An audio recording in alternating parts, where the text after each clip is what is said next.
Okay, that classified Baroness figure, she was cool. She was hands down the best Baroness to be released so far, right? But this Helix figure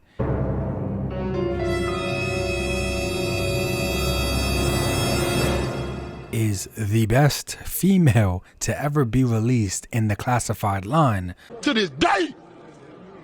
To this day! Let me explain why.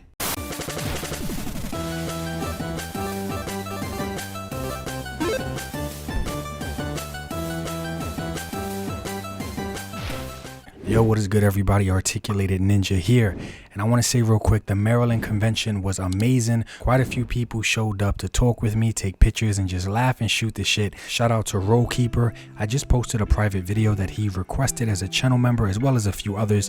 So link in the description if you want to join the channel to get access to my private videos. And JC Fett was cool as shit as well, man. He showed up with his beautiful partner. I definitely enjoyed the convos that I had with them. And shout out to Renato. I finally got to meet you, bro. Thank you for hooking me up and looking out for me whenever you can. And Joseph Clark showed up. That guy's built like a UFC fighter. We had a good laugh about that. And I also got to meet T-Man. Yes, the T-Man. He was cool as hell to be around and meet and talk to in person. And I gotta say, his voice sounds exactly the same in person as it does on YouTube. So many people have said that to me. I'm so happy I can finally say that about someone else now. I'll leave a link to his YouTube channel in the description below, man. Shout out to you, T-Man. You was cool as shit to be around. You keep talking, man, and you shut the fuck up. My bad. Helix, this is what we here for. Yo, this figure for me personally, best damn female released in the line so far. Let's not even waste more time.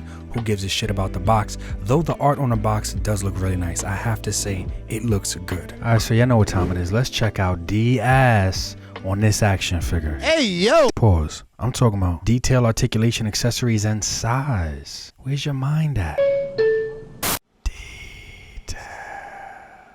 Detail wise, I gotta say she looks good. You know, in most cases it's usually from the waist down. That's usually where the magic happens. Naughty. But here, from the waist up is where the magic happens, because from the waist down, she's basically just a repaint of Scarlett. But damn, I gotta say, man, even with her being half a repaint, the parts from the waist up look really good. I love the colors, love the different tones of gray and then black and then yellow. All of it mixes really, really well. But when you're looking at it under a microscope with this damn camera lens, you can notice some of my paint is messy in certain areas, and that kind of sucks. But outside from like blotchy or messy paint apps, detail wise, she's really good. Like I don't really have a lot of complaints when it comes to her. I'll save my complaints for the end in the judgment section. The tech on her arm looks nice, and I love the little band-aid right around her wrist area. I'm assuming it's supposed to be a tattoo of a band-aid, or maybe it is a band-aid. I don't care either way. It looks pretty cool right there on her wrist. That was random. I did not think that was gonna be there. But overall, man, she looks amazing detail-wise, especially in her eyes and her face. Her makeup, they did the makeup better on this than majority of women do on their face. He called. Articulation. Round one. Fight.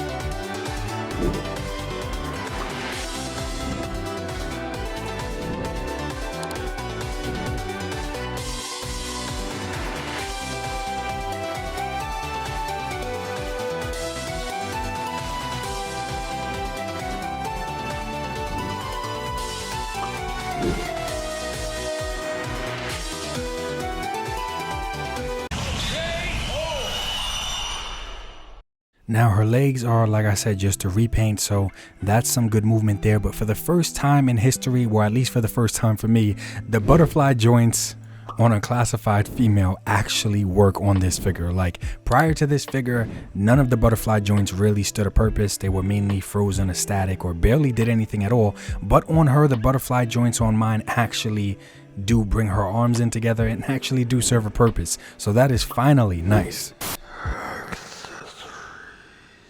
As far as accessories are concerned, she does come with everything that you see here, plus the arm blades. I forgot to add the arm blades in because I just had them on her and like they're like a part of her arm, so I totally forgot to take them off. So including those sharp arm katanas or arm blades, this is everything that you get with her, and I'm okay with what comes with her. As usual, my biggest complaint is no damn hands. We already know every single figure basically for the most part only gets trigger hands, which absolutely sucks.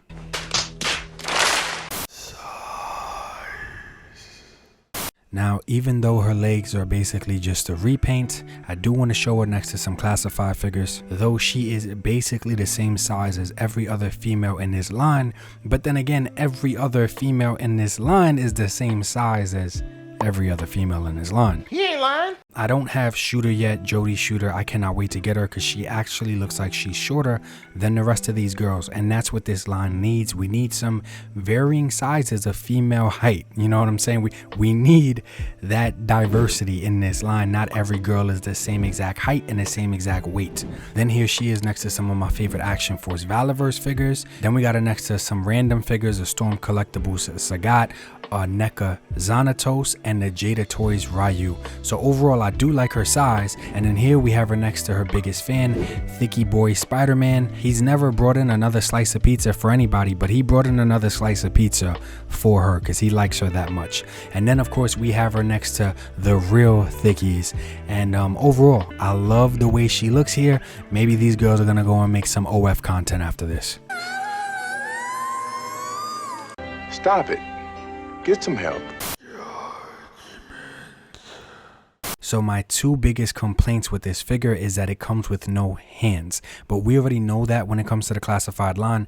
At this point, we know when it comes to extra hands, they are basically just stupid. They just don't get it. So my real complaint is the paint apps. The paint apps on this figure in certain spots are not as clean as I would like them to be. Aside from that, everything's good. And I tell you guys all the time, forget what the company tells you it has to be. Look at a figure and make it what you want it to be. We are grown-ass men playing with toys. We have to have some level of an imagination, or at least I like to think most of us do.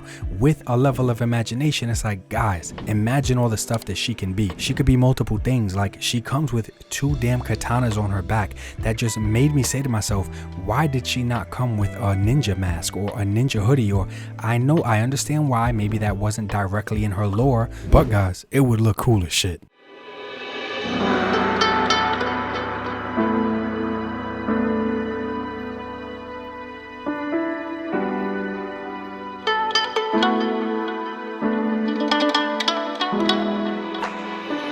Or look at the yellow. I have no idea if Val is ever going to give us any female troopers with a swarm, but look at her damn yellow. Imagine how nice she would look with those guys.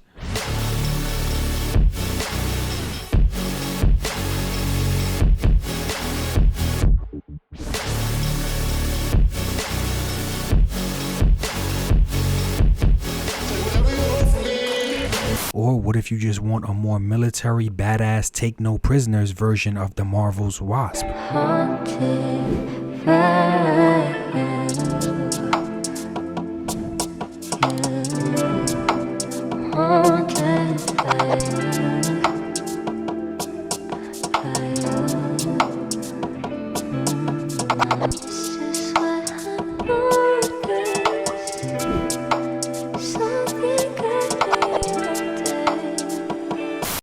Or you just want her to be Helix, who's a part of the Joe squad. It doesn't matter. She's an amazing figure as herself.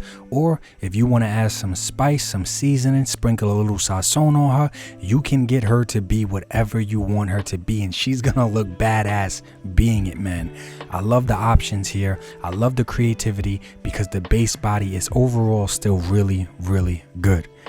Overall, my judgment is this is the best female we have gotten so far, not just because of the kit bashing options, but because of her face sculpt, her makeup, her hair. Everything to me personally looks really, really nice. But even leaving her as she is, Helix is badass. Toy photography and army buildings, all that I need is action figures. Toy photography and army buildings, all that I need. Action action figures. Don't buy me a thing. I told my girl that all that I need's action figures. Exclusives on my mind, so I won't stop until that figure's mine. And if you feel the same, hit like, subscribe, and stick around for action figures. G.I. Joe, classified, Marvel Legends on my mind, Valaverse and NECA time, Mythic Legions I must find.